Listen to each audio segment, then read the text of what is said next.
Each moment in history is a story told from a unique perspective. History is a combination of facts and perception. It is both an art and a science. So why is it that college students shown on Jay Leno's Jaywalking seem to consistently name Ben Franklin as the first president of the United States? I think there was another study that just came out yesterday. What is it about the study of history that too often leaves students with very little understanding about our past? Research in the area of historical cognition concludes that for most young people, historical thinking is an unnatural act.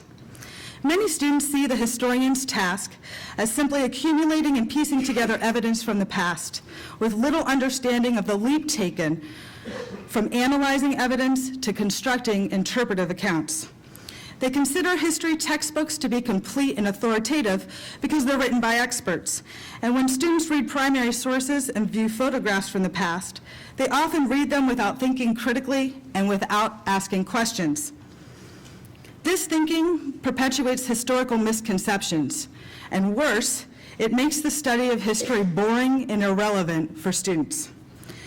We, at the Wellington School, build the skills necessary to approach the study of history differently throughout our entire curriculum. This approach to history is much more challenging than memorizing a list of facts. The 10th grade social history project is designed to strengthen the students' ability to think clearly and critically. Students are charged to ask significant questions about the past, to research the answers, to read historic materials intelligently, to plan an interview that will provide them with new insight about the topic, and to ultimately present their ideas in a well-developed manner that helps add meaning to history. The culminating social history project then becomes so compelling because it personalizes historic research.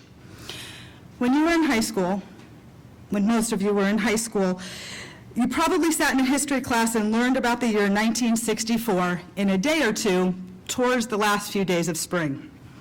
You probably learned by listening to your teacher and by taking a test. These are some things that you might remember learning about. Well, Wellington sophomores have created social history projects relating to all of these topics. Jerry Mock, the first woman to fly solo around the world in her plane aptly named the Spirit of Columbus, was interviewed just a year before she passed away by a Wellington sophomore.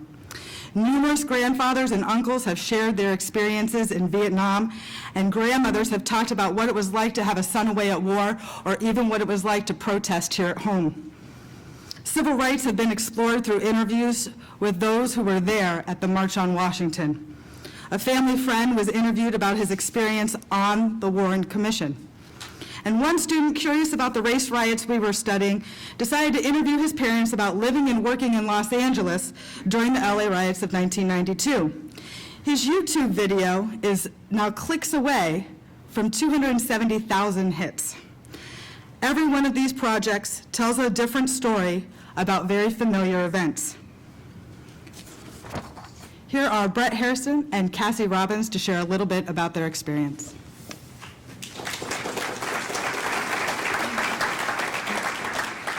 The topic for my social history project was growing up while Black.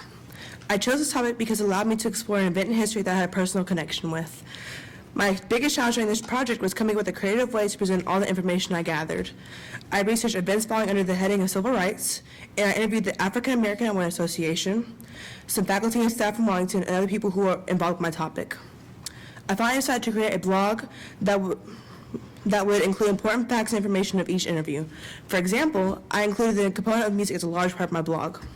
I asked each interviewee to remember a song from their childhood, and every single person will automatically recall fond memories from back in the day. Overall, I learned two very important things from my project.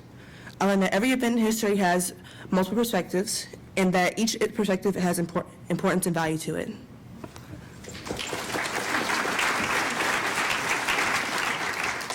I chose to research post-traumatic stress disorder for my social history project. I am more of a science and math person, so this project was great for me because I could look at PTSD in a scientific way and research things such as treatment and knowledge of the disorder throughout the years. I was able to interview two veterans, one from the Vietnam War and one from the Iraqi War, It was intriguing to see the difference between the two men who both received a Purple Heart for their service.